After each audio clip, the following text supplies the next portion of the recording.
तुम हथियार थोड़े रखते हो या बहुत, घरों से निकल आओ और अल्लाह के रास्ते में माल और जान से जिहाद करो, यही तुम्हारे हक में बेहतर है, बशर्ते के समझो।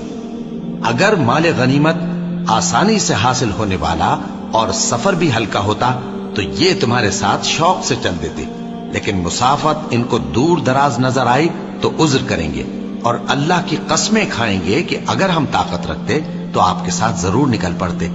ये इस तरह अपने आप को हलाक कर रहे हैं और अल्लाह जानता है कि ये झूठे हैं। अल्लाह तुम्हें मुआफ करे। तुमने पेशतर इसके कि तुम पर वो लोग भी जाहिर हो जाते जो सच्चे हैं और वो भी तुम्हें मालूम हो जाते जो झूठे हैं। इनको इजाजत क्यों दी?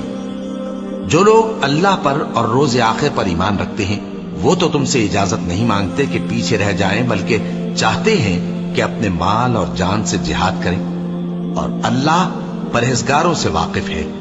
इजाजत वही लोग मांगते हैं जो अल्लाह पर और रोज आखिर पर ईमान नहीं रखते और उनके दिल शक में पड़े हुए हैं, सो वो अपने शक में डावाडोल हो रहे हैं। और अगर वो निकलने का इरादा करते तो उसके लिए सामान तैयार करते, लेकिन अल्लाह ने उनका उठना और निकलना पसंद ही ना किया तो उनको हिलने जुलने ही ना दिया और उनसे कह दिया गया कि जहां माजूर बैठे हैं तुम भी उनके साथ बैठे रहो। अगर वो तुम में शामिल होकर निकल भी खड़े होते तो तुम्हारे दरमियान शरारत करते और तुम में फसाद डलवाने की गरज से दौड़े दौड़े फिरते और तुम में उनके जासूस भी हैं और अल्लाह जालिमों को खूब जानता है। ये पहले भी तालिब फसाद रहे हैं और बहुत सी बातों में तुम्हारे लिए उलट फेर करते रहे हैं, यहां तक कि हक आ पहुंचा और अल्लाह का हुक्म गालिब हुआ और वो बुरा मानते ही रह गए। और उनमें कोई ऐसा भी है जो कहता है कि मुझे तो इजाजत ही दीजिए और आफत में न डालिए।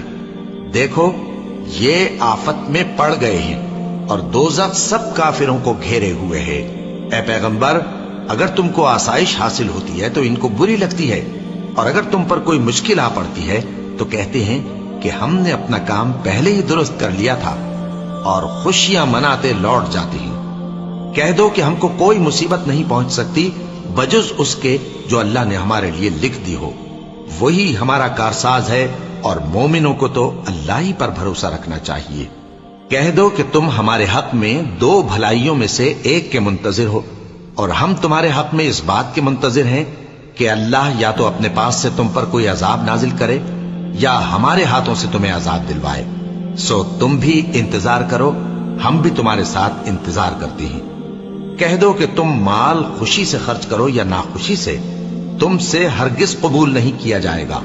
तुम नाफरमान लोग हो और इनके खर्च किए हुए मालों के कबूल होने से कोई चीज माने नहीं होती सिवाय इसके कि इन्होंने अल्लाह से और उसके रसूल से कुफ्र किया और नमाज को आते हैं तो सुस्त काहिल होकर और खर्च करते हैं तो नाखुशी से। बस तुम इनके माल और औलाद से ताज्जुब न करना। अल्लाह चाहता है कि इन चीजों से दुनिया की जिंदगी में इनको अजाब दे और जब इनकी जान निकले तो उस वक्त भी ये काफिर ही हो और अल्लाह की कस्में खाते हैं कि वो तुम्ही में से हैं, हालांकि वो तुम में से नहीं है। असल ये है कि वो डरपोक लोग हैं। अगर इनको कोई बचाव की जगह जैसे कला या गार या जमीन के अंदर घुसने की जगह मिल जाए तो उसी तरफ रस्सियां तोड़ाते हुए भाग जाएं। और इनमें बाज ऐसे भी हैं कि तकसीम सदकात में तुम पर तानाजनी करते हैं। अब अगर इनको उसमें से खातिर खा मिल जाए तो खुश रहें और अगर उस कदर न मिले तो झट खफा हो जाएं। और अगर वो उस पर खुश रहते जो अल्लाह और उसके रसूल ने उनको दिया था और कहते कि हमें अल्लाह काफी है और अल्लाह अपने फजल से और उसके पैगंबर अपनी मेहरबानी से हमें फिर दे देंगे और हमें तो अल्लाह ही की रजा मतलूब है, तो इनके हक में बेहतर होता।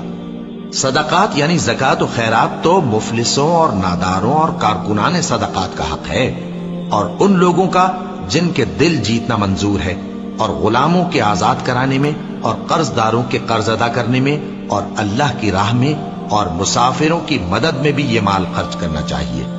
ये मसारिफ अल्लाह की तरफ से मुकर्रर कर दिए गए हैं और अल्लाह जानने वाला है, हिकमत वाला है।